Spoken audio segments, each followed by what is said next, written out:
¿Cómo recibiste, Luis Carnicer, la noticia del premio?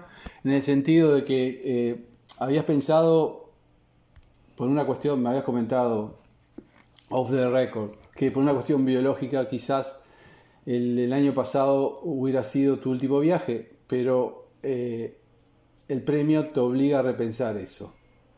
¿Cómo lo Bueno, recibiste? es un asunto de cortesía, o sea, acabo de cumplir 88 años. Los viajes por avión que ocupan toda una noche son matadores y decidí el año pasado que, bueno, esta es la última y me despedí de todo el mundo y fui al cementerio a despedirme de mi viejo y mi abuela que están ahí y todo eso. Ahora, llegado el premio, fue, digamos, mínimo de cortesía, es por lo menos estar presente en el ritual, aunque no creo mucho en el ritual, tampoco creo mucho en los premios, pero en fin, me parecía una guarangada el decir, muchas gracias, chao. Chao. No, está bien. Y de algún modo la figura de Pedro Figari pudo haber incidido positivamente en esta decisión. Alguien que vos has Mira, estudiado, ¿no? Que conocés sí, bien. en realidad, a menos que el nombre sea de alguien a quien detesto profundamente, te puedo dar ejemplos si querés.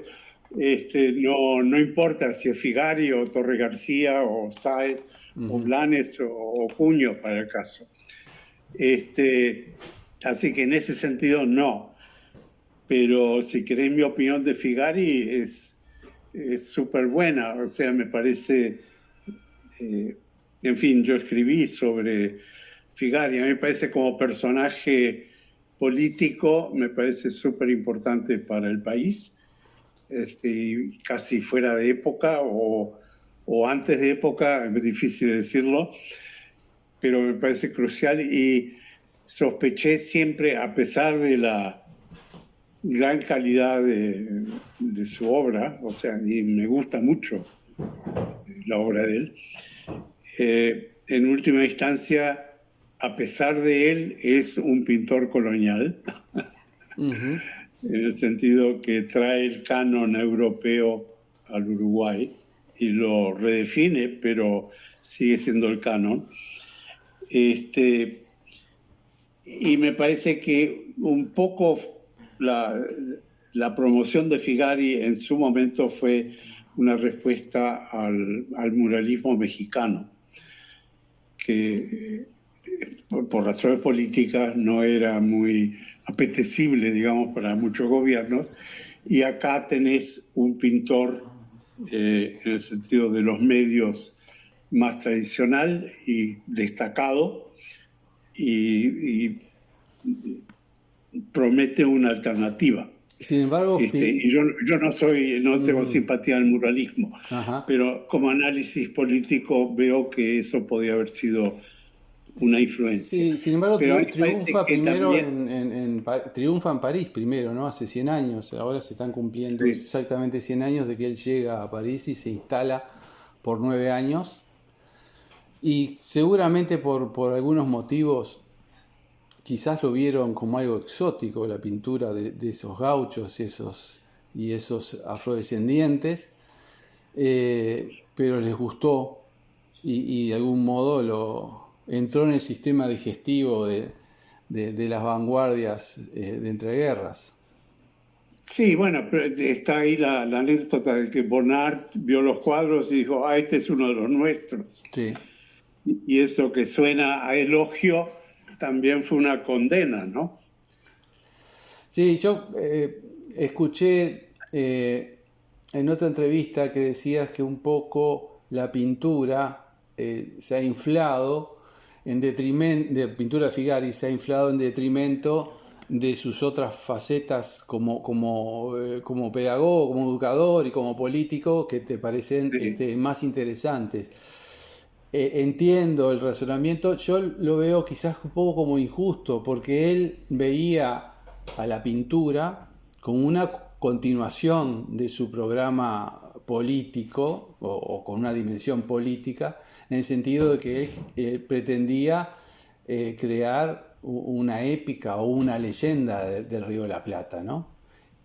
Colocando a estas capas sociales un tanto desatendidas por la historia oficial. Sí, pero esto no es una crítica de Figari. O sea, Ajá. Figari fue un tipo coherente y el tipo, además, la diferencia fue que de golpe se dedicó al arte, pero el arte siempre estuvo presente en toda su carrera y los dibujos anteceden muchísimo su compromiso con el arte. No, es la imagen que le superpusieron, Claro. lo que yo discuto.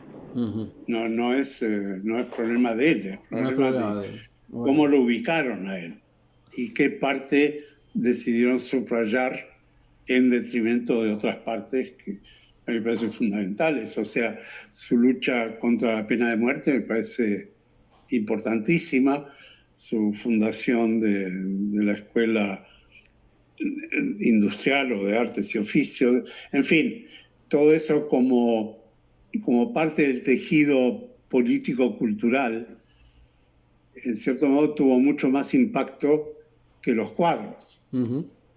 Los cuadros, al final de cuentas, establecen una situación hedonística que yo también tengo. O sea, son Sí, no, súper... ningún artista plástico escapa, ni escapaba en ese entonces, ni creo que pueda escapar ahora de esas coordenadas de lectura, ¿no? Claro. Que pueden entenderse como burguesas o de algún tipo de...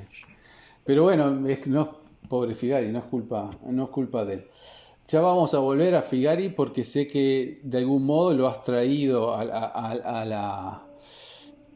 la resurrección de Simón Rodríguez, a la exposición que vas a hacer en el Figari, como Sí. una especie de invitado especial. Pero antes que eso, hablábamos de Uruguay y tu relación con Uruguay, que ahora por una cuestión de cortesía y de amabilidad vas a venir al premio.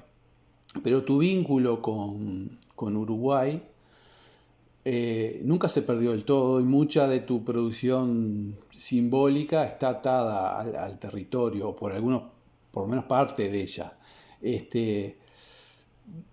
Vos empezás formándote en la Escuela de Bellas Artes y Sí. te vas a mediados de los 60, ¿no? 64, Sí. creo, si no me equivoco. ¿Fue una decisión consciente la de emigrar o se fue dando? No, ¿Cómo se fue dando. se fue dando? O sea, mira, yo en el 61 saqué la beca Guggenheim. Fui por 6 meses a Nueva York y decidí cortarla, en parte por problemas personales y en parte porque en la escuela estábamos todavía planeando el plan de estudios y estábamos entrando en la segunda etapa de planificación. Entonces volví para todo eso. La Guggenheim fue muy generosa y me dijo, no, la beca es tuya y si querés volver y cuando estés listo, volvés a Nueva York a terminarla. En el 64 decidí aceptar esa promesa a finalizar los 6 meses. O sea, esa fue mi intención. Nunca pensé, a mí nunca me gustó Estados Unidos, todavía no me gusta.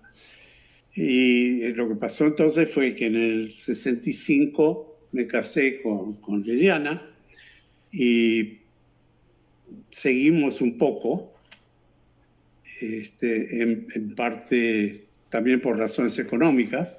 O sea, la beca se acabó, vivíamos más que nada de ventas que Liliana vendía, no te digo bien, pero vendía, yo no vendía nada. Entonces vivíamos de eso y empecé a enseñar en la Fairleigh Dickinson University en Nueva Jersey y para el 68 me hicieron full time y de paso me ofrecieron un puesto en otra universidad que es la que tomé.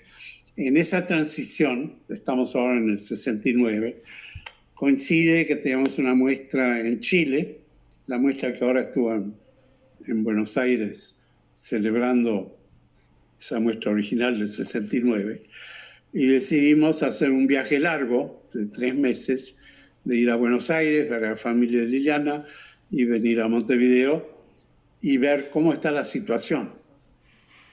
En parte porque el pasaje a la nueva universidad implicaba llegar a la permanencia, o sea, lo que acá se llama el tenure track. O sea que era un compromiso y además era planear la parte de arte en esa nueva universidad. O sea, era un compromiso serio, no era pasajero. ¿Y tú varios años. traías ¿Cómo? experiencia docente desde Montevideo? Sí. ¿Eras profesor en Bellas Artes? Sí. Ajá.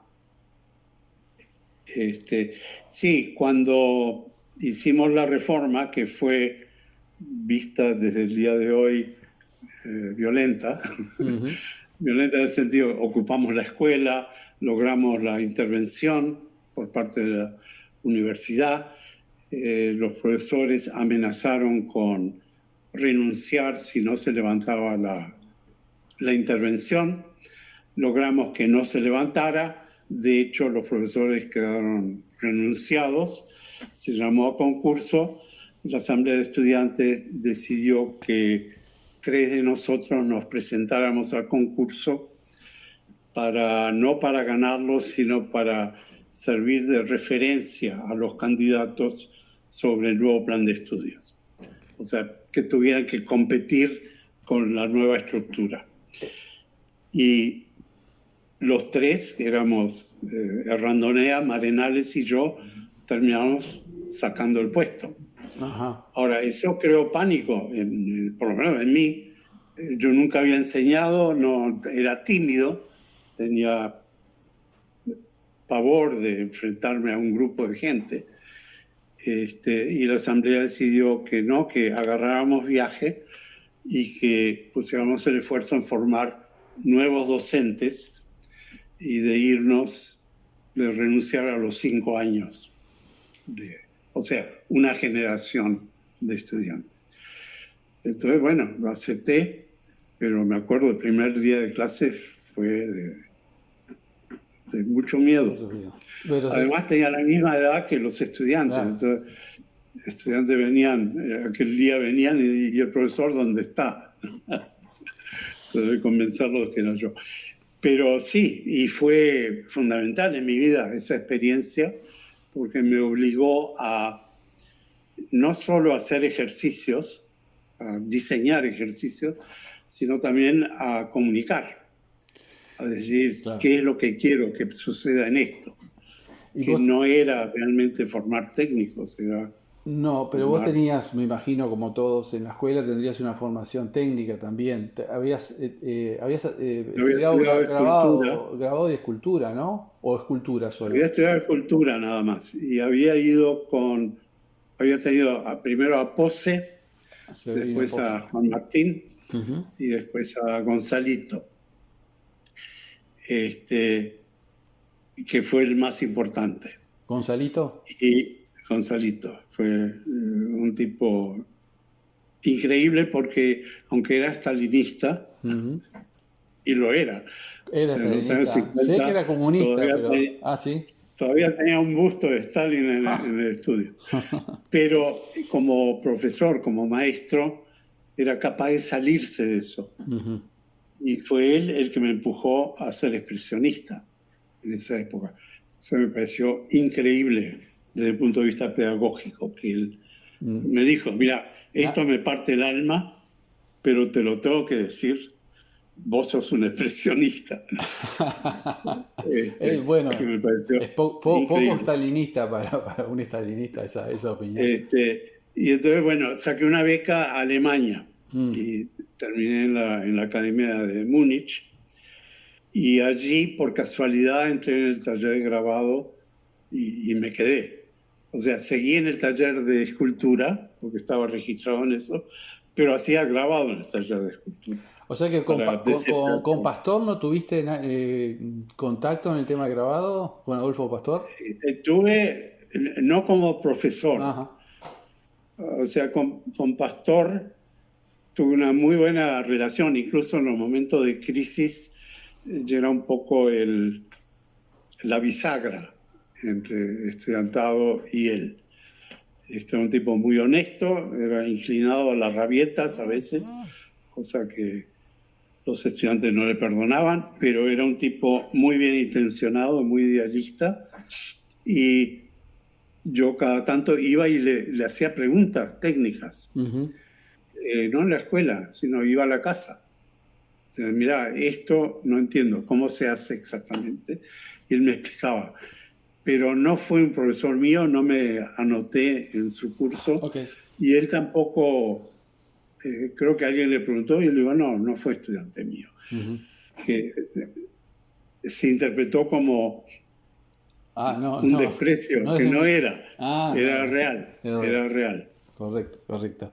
Veo que tenés buenos recuerdos bastante precisos de esa época.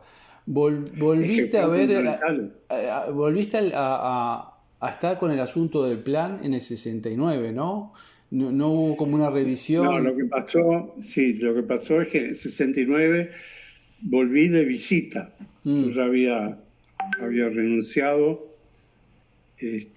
cosa que yo había postergado, la renuncia, porque siempre pensaba que iba a volver, y al final reconocí que estaba ocupando un puesto de otro, ¿no? O sea, la escuela misma me lo planteó. Y en el 69 volví de visita y vi lo que estaba pasando fuera de la escuela y dentro de la escuela.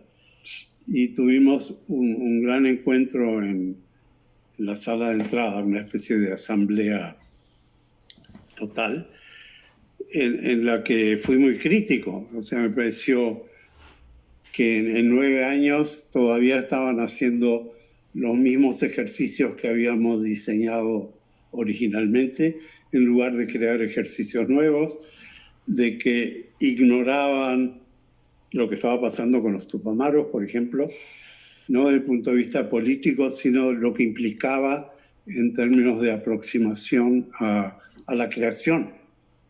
O sea, de salirse del cuadro o salirse del mural popular autocrático, en cierto modo, y pasar a una comunicación creativa con la población.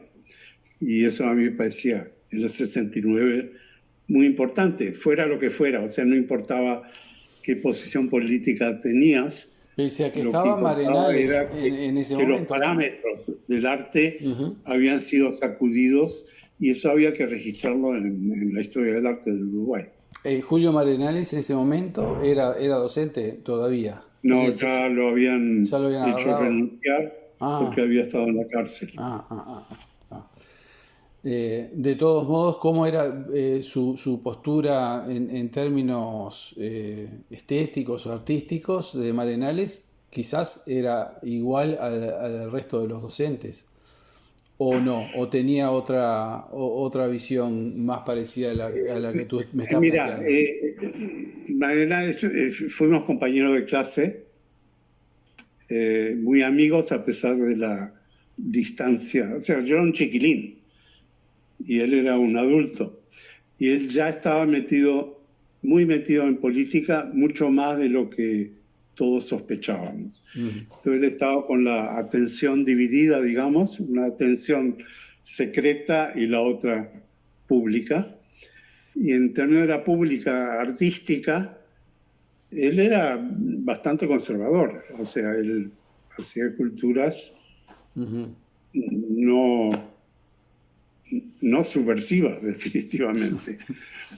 O sea, no veía el arte como un instrumento político o no le interesaba en ese momento de verlo en esos términos.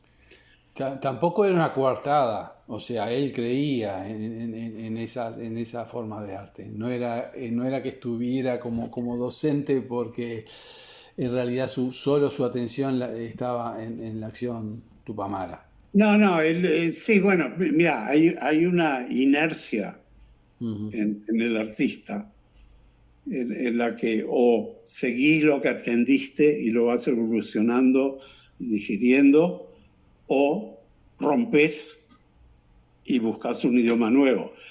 Él, en términos de arte, no era más bien un artesano y siempre le interesó la artesanía y terminó incluso después haciendo carpintería y Ujú. tallando piedra. O sea, él nunca rompió con la tradición Con la tradición. artística.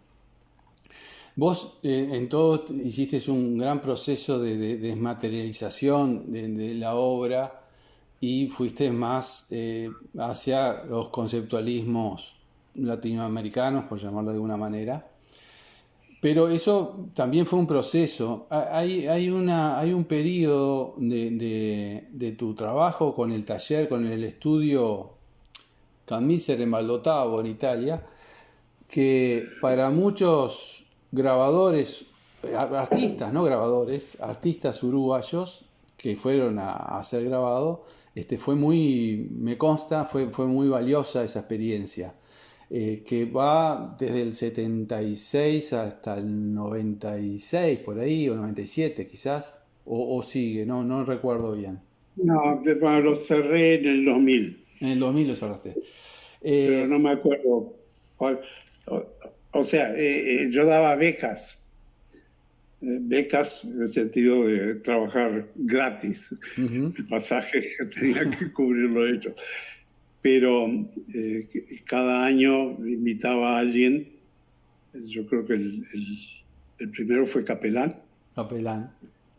este, que vi una obra de él en la Bienal de La Habana. Y entonces busqué a ver dónde estaba este tipo de quien nunca había oído. Y creo que el segundo fue Clever, Lara. Sí.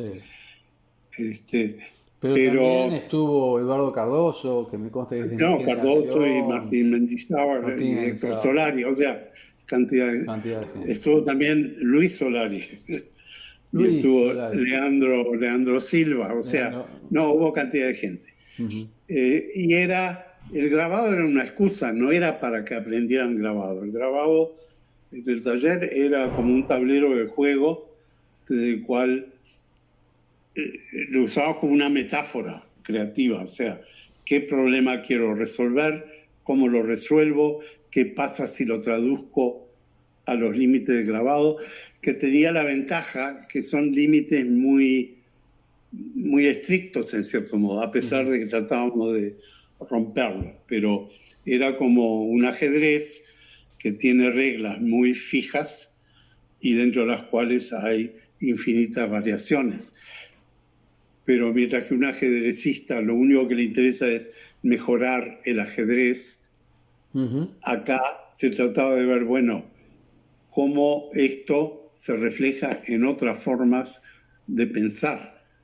No era para formar grabadores, era para formar pensadores, en cierto modo.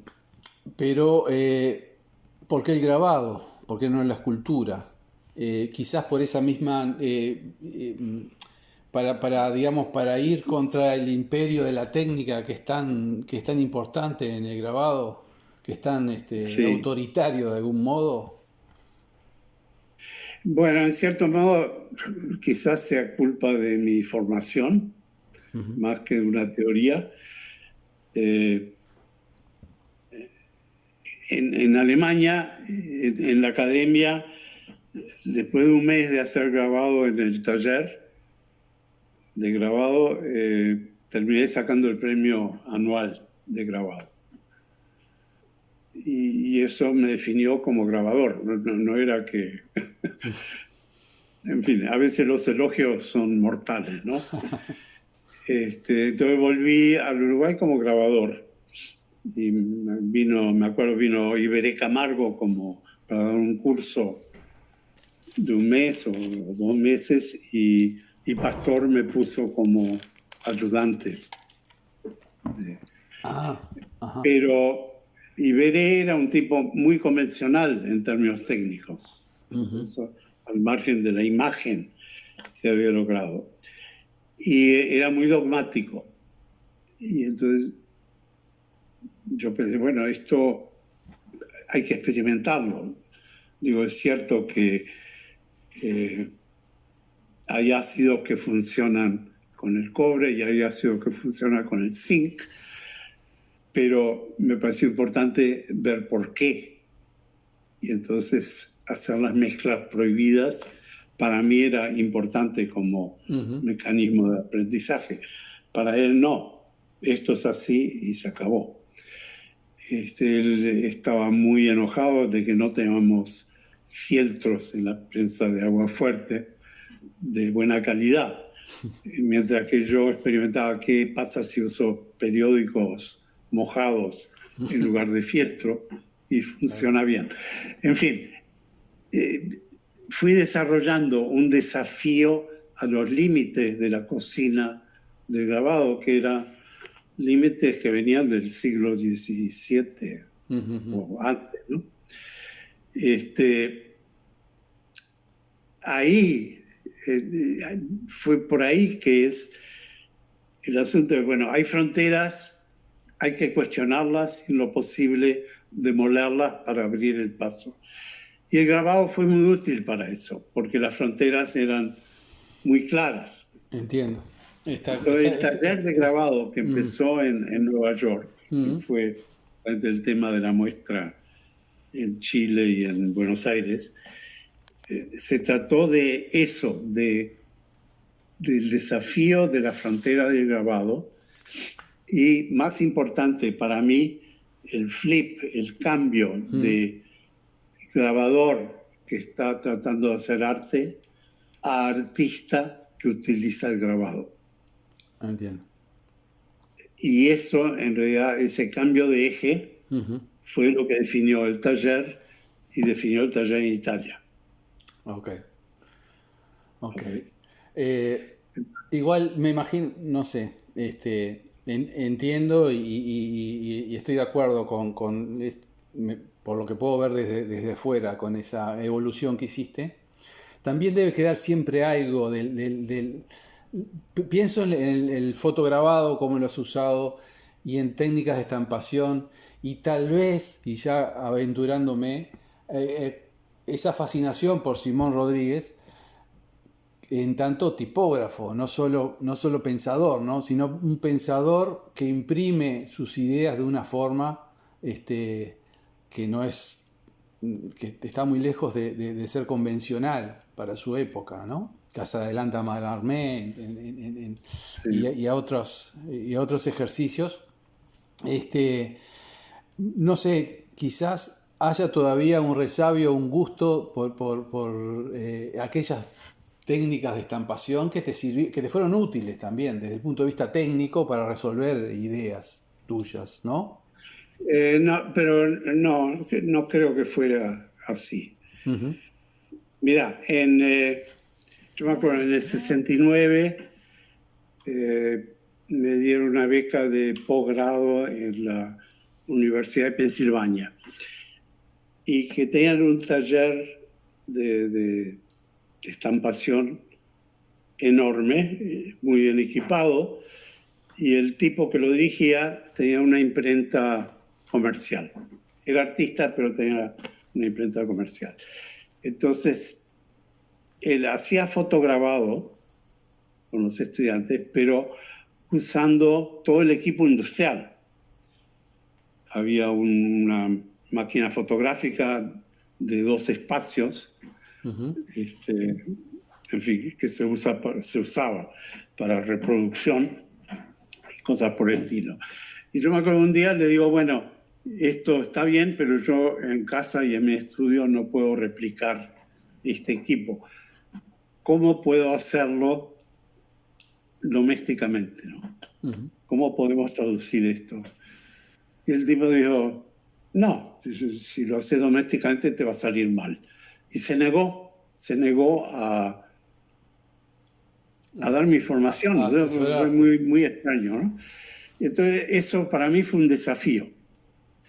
Y el desafío terminó en reproducir la impresión a 4 colores efectivamente en fotograbado hecho a mano en casa.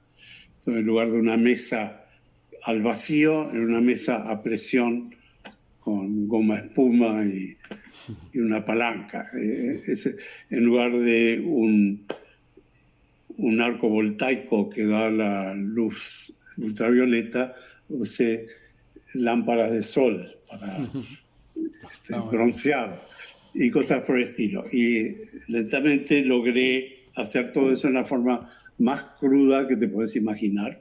Incluso en Valdutavo la mugre estaba por todos lados, en cierto modo a propósito, porque quería que la gente se fuera sabiendo que lo puede hacer en casa, que no tiene que mandar a hacerlo industrialmente. Pero era nuevamente romper fronteras. Romper fronteras, correcto. Bueno, ahora, en los años 80, muy poco después que salió La Ciudad Letrada de Rama, que fue la primera edición fue hecha en Estados Unidos, vi que los acápites de los capítulos eran aforismos de Simón Rodríguez. Esa es la primera vez que tuve contacto. Ahí tuviste contacto. Claro.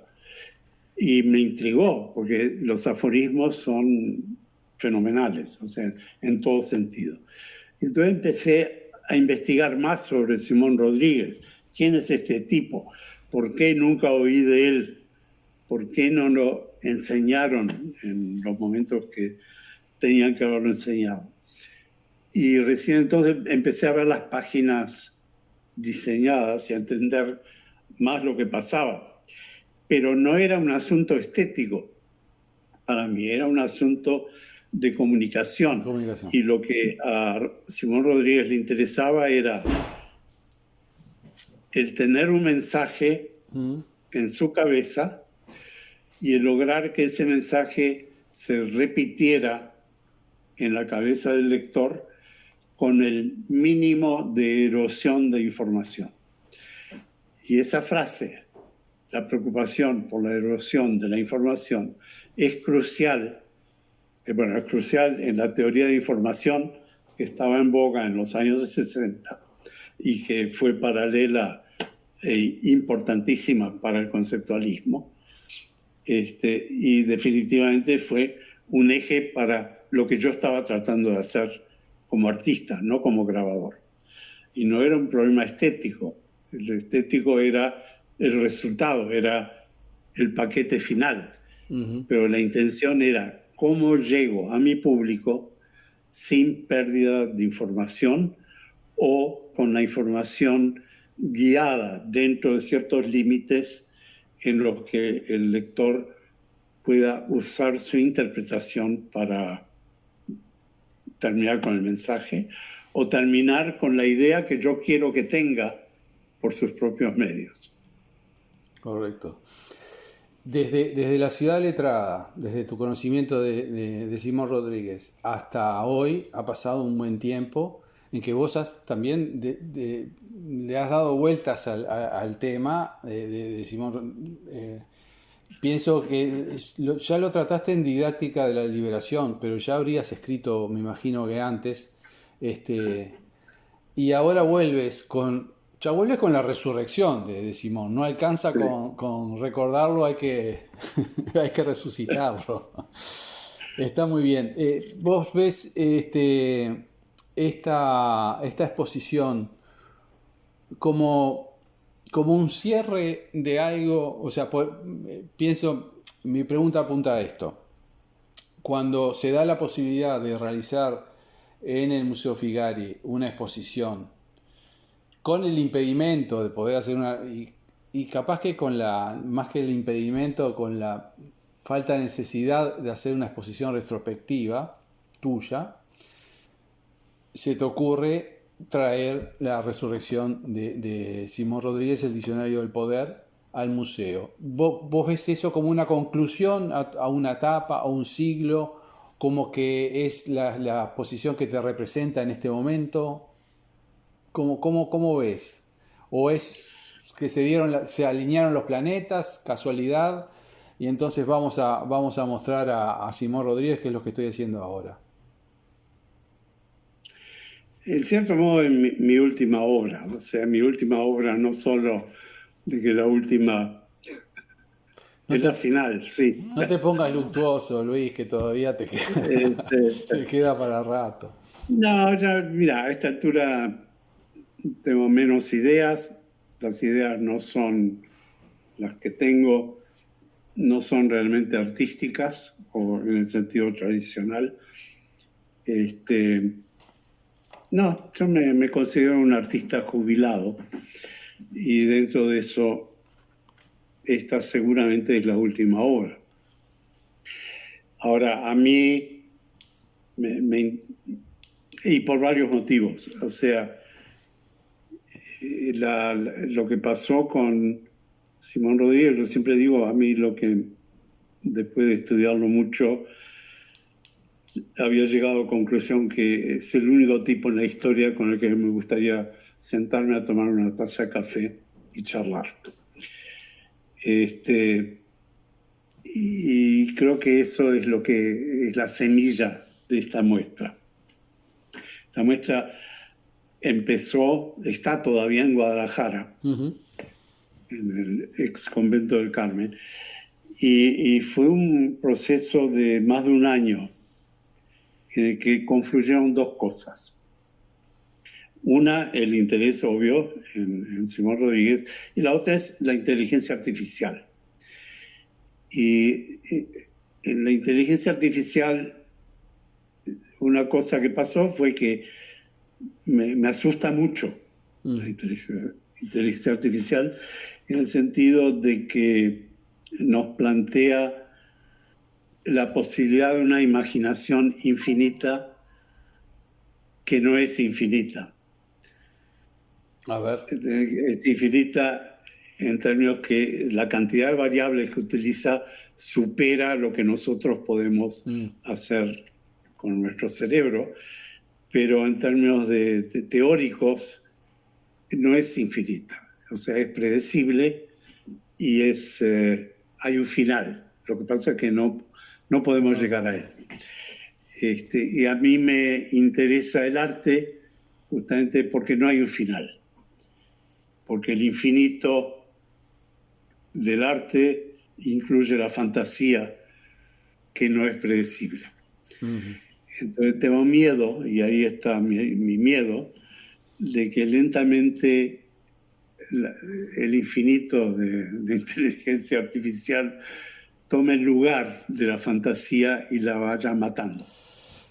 Y Luis, para mí eso es una forma de robotización. Siguiendo tu idea, Sí. Tu temor a que el algoritmo nos fagocite la imaginación, Sí. ¿no es una especie de contradicción trabajar con la inteligencia artificial cuando es precisamente el peligro? Ajá, perdón. A eso voy. Entonces, una de mis primeras tareas fue tratar de ver dónde están los límites de la inteligencia artificial. O sea, dónde le puedo hacer trampa, dónde puedo tomar el poder en lugar de dejar el poder en manos, entre comillas, de la inteligencia artificial. Y una de las cosas que hice fue pedirle en este caso fue Claude Sonnet, una de las aplicaciones, y después a varias otras, que me dieran una obra de Luis Kamnitzer que Luis Kamnitzer no haya hecho. Y pensé, con esto lo jodo. Y lo que pasó es que 2 segundos después de pedirle eso, me traen una lista de posibilidades con detalles de cómo instalarlo, de bla, bla, bla, todo increíble. Y eran proyectos que yo podía firmar, esto es mío, y nadie se hubiera dado cuenta. Ahora, eso quiere decir que mi obra de los últimos 60 y pico de años era predecible, dentro de esa imaginación infinita de la inteligencia artificial. Y eso fue un choque muy deprimente. Porque durante esos 60 años yo pensaba que estaba descubriendo cosas que no era posible descubrir. Y la recurrencia De otra manera. a los mediums Entonces, viene bueno, no, para. como una forma de Entonces contrarrestar. de ahí surgió el Diccionario del Poder, que fue el proyecto, el título es de la inteligencia artificial, Ujú. y fue el proyecto que más resonó conmigo, más que los otros. Y decidí seguirlo. Entonces empecé un diálogo con Claude, que va a estar en la muestra, en el que fuimos refinando el proyecto. Y ahí es donde se juntó Simón Rodríguez con el diccionario. Ujú. O sea, fue en este último año en donde se integraron los dos. Y ahí es donde empecé a pensar, bueno, en realidad la inteligencia artificial sirve, entre otras cosas, como una máquina del tiempo. Y me permite trasladar a Simón Rodríguez a través de 200 años o no sé cuántos años, pero más de un siglo, a través del tiempo hasta hoy. Y entonces hay un libro que tiene el título Resurrección de Simón Rodríguez, que espero que llegue a tiempo para estar en la muestra, Qué bueno. en donde hay 60 conversaciones Ujú. con distintos tipos de Simón Bolívar, que en cierto modo traicionó a Simón Rodríguez, pasando por Jacotot, el maestro ignorante de Rancière, Rancière. Mallarmé, Gramsci, Montessori, Paulo Freire y cantidad de otra gente descolonizadora y pedagoga y política. Es un diálogo entre fantasmas. Es un diálogo entre fantasmas, pero son diálogos creíbles. O sea, son diálogos que si realmente hubieran tenido lugar, es muy cerca a lo que probablemente hubiera sucedido. ¿Sí? Y eso, ¿Lo crees así sinceramente? ¿O no hay algo lúdico también en todo esto? En jugar a qué hubiera pasado si... ¿A vos te parece realmente sí, que está cerca de lo que hubiera sido? yo creo que sí. O sea, creo que es lúdico, sí, como planteo, pero creo que sí. Y creo que lo que sucedió ahí es que la objetividad ya no es lo que era, sino que estamos frente a una objetividad ampliada, en donde la credibilidad es tan importante como los hechos. Ahora, si de ahí desilvanar lo que es la objetividad, en realidad no hay mucho cambio. La objetividad que consideramos factual, en realidad es una traducción biológica y condicionada por nuestras limitaciones de conocimiento. O sea, no es tan objetiva tampoco. Lo que pasa es que la simplificamos para sobrevivir. Eso ahora está cambiando y de golpe tenés lo que llaman los fake news o las noticias falsas, pero creíbles, discursos que parecen ciertos pero que son artificiales, de gente que habla. Me acuerdo cuando hay ejemplos del rey Carlos III, ahora el rey de Inglaterra, dando un discurso que hubiera estado muy bien si fuera cierto. Entonces, que tenés que escarbar. A ver, ¿esto realmente lo dijo? Porque la voz es de él, nada más que reconstruida artificialmente, de una manera que no podés distinguir cuál es la voz real de él y cuál es la fabricada. ¿Qué papel Ahora, juegan las mediums en todo esto? ¿Son un contrapunto a esta sí, forma de inteligencia? pero eso fue evolucionando también. En parte eso viene de la gana de tomar café con Simón Rodríguez. En un momento dado pensé, bueno, si no lo puedo lograr. De hecho, a lo mejor puedo comunicarme con el espíritu y usar mediums. Y eso yo lo había descartado en cierto momento. Íbamos a hacer una película con Albertina Carri sobre eso, pero después, consultando con antropólogos, entendí que el espiritismo, como lo pensamos convencionalmente, es un invento europeo del siglo XIX, y no tiene nada que ver con las tradiciones Con Allen Kardec, sí. indígenas. Sí. Entonces ese proyecto se convirtió en muy complicado. Pero en Guadalajara, cuando mencioné eso, me dijeron, bueno, pero podemos igual seguir buscando mediums para ver si se puede hacer. Y lo logramos. Encontramos varias personas que están seriamente involucradas en esto y que estaban dispuestos a hacerlo. Y la verdad que las comunicaciones de estas mujeres fueron muy impresionantes. Ya no tenía idea de quién era y estaban dispuestas a hacerlo. Lo único que tenía era una foto de un cuadro y, en fin, algo para hacer contacto. Y cuando empezaron a contestar las preguntas que yo había puesto, las respuestas eran creíbles en términos de Simón Rodríguez. O sea, el lenguaje no era el lenguaje cotidiano de las mediums, eran agudas, en fin. Algunas de ellas, No sé algunas. Bueno, ¿lo viste el Sí, video? sí. Bueno, a mí me pareció muy impresionante. Hay cosas impresionantes. Teníamos 3 horas de entrevistas y esto fue una selección de 18 minutos. Claro. Es sorprendente. Pero eso es lo que fue evolucionando, fue a mostrar que es un lenguaje alternativo, como lo es la inteligencia artificial.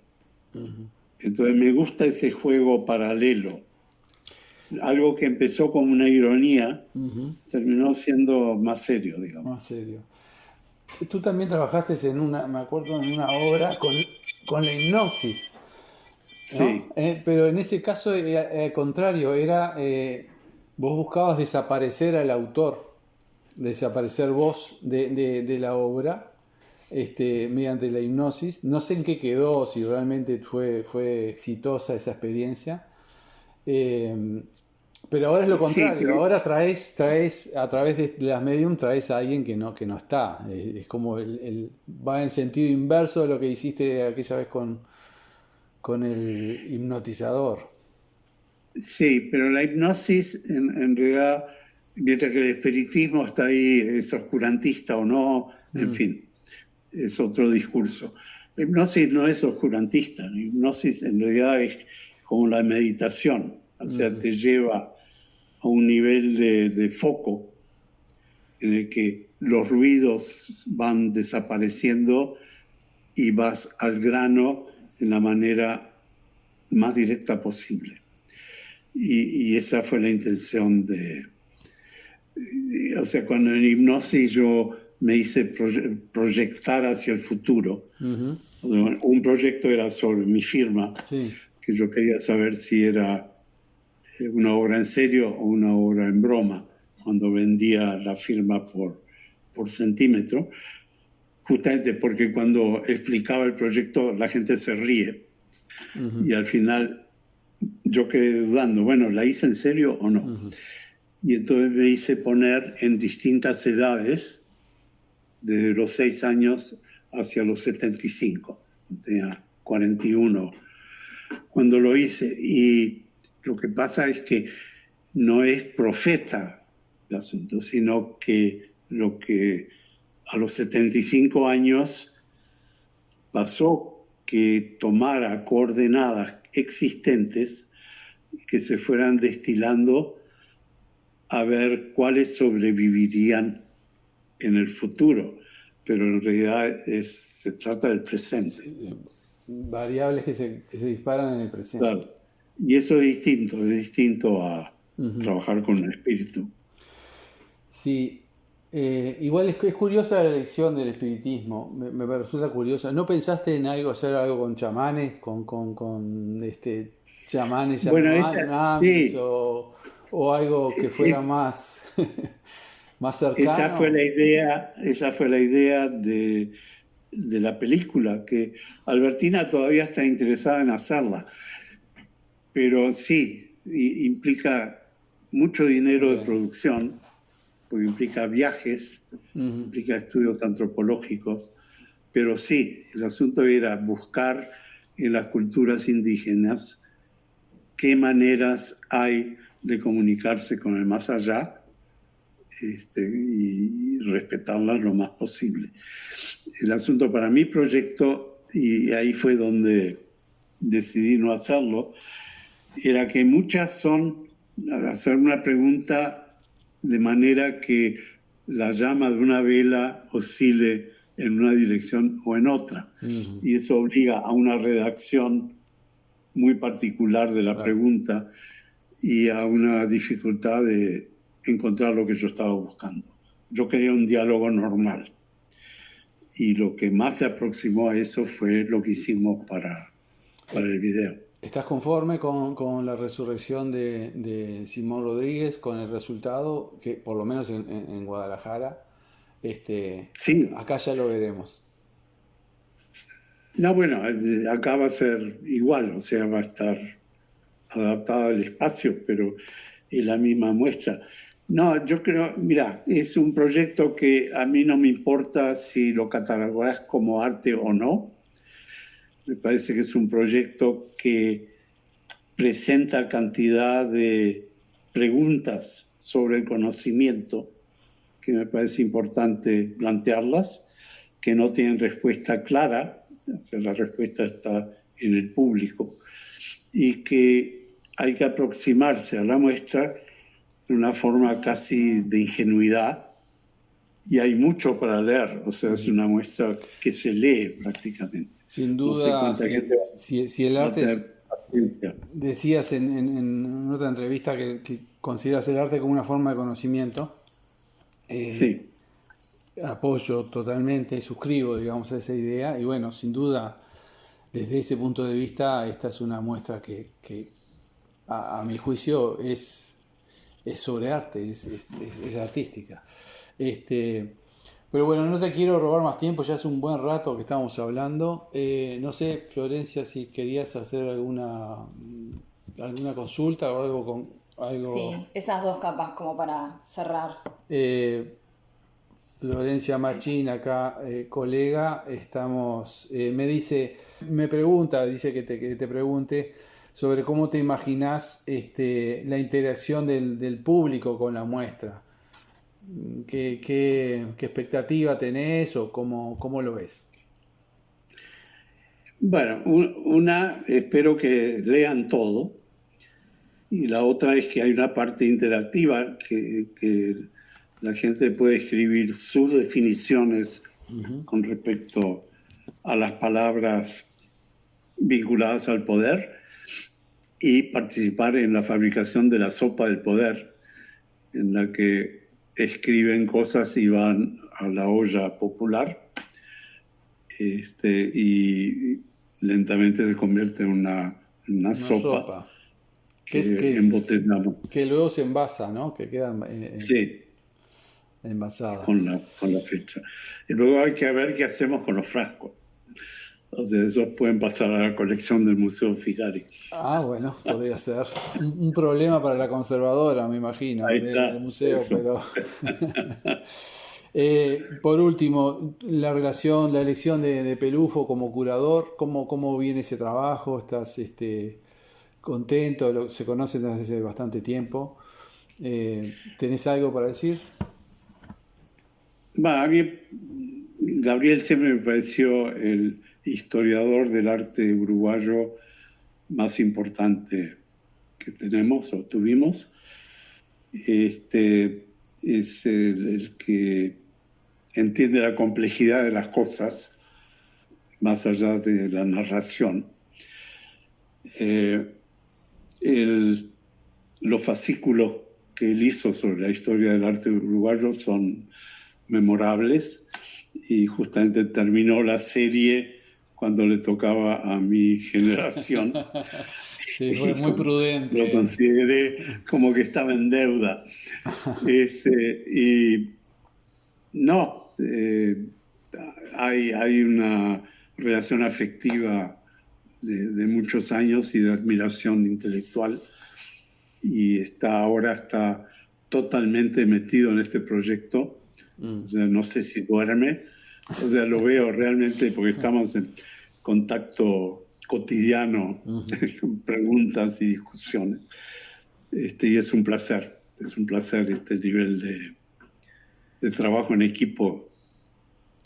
Bárbaro. La introducción de Figari y de José Pedro Varela en esta Fue muestra, para acá, ¿fue no está en tuya? Guadalajara. No está en Guadalajara. ¿Fue también una idea tuya? ¿Fue algo que conversaste con Gabriel? No, no, no. Varela sí está, pero Figari no. Y me pareció obvio que tenía que estar. Mira, antes de venir para acá, encontré una frase que escribió Figari, que me gustaría leerte porque no creo que la conozcas y me pareció fantástica.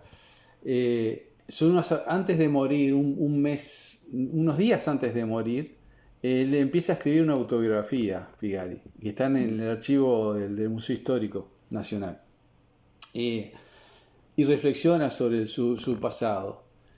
Y esto me pareció como que lo había hecho la inteligencia artificial si le hubieras hecho la pregunta. Dice, mi éxito se debe a que renové en pintura por el concepto, no por la técnica, según se ha tratado de hacerlo copiosamente en nuestros días. Mi técnica, por ceñirse a un concepto nuevo, acompañó dicha renovación. Puede decirse que aprendí a pintar sin quererlo, al fijar nuevos conceptos pictóricos.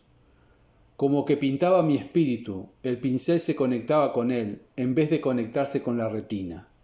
No me guiaba el propósito de alardear facultades técnicas, sino más bien de hacer de modo que pasaran estas inadvertidas, o sea, al revés de lo que generalmente se estila.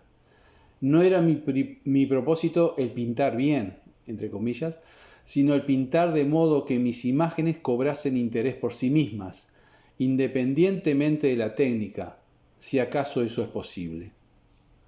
De ahí que tantos incautos hayan sonreído al ver mi pintura, pensando en que una pintura así tan fácil estaba al alcance de cualquiera. Me pareció lindísima Podría haber sido dicho hoy. Sí, ¿no? Por No, eso no, muy bien. Muy te la bien. quería leer. Bueno, creo que ya abusamos mucho de tu tiempo y te agradezco nuevamente.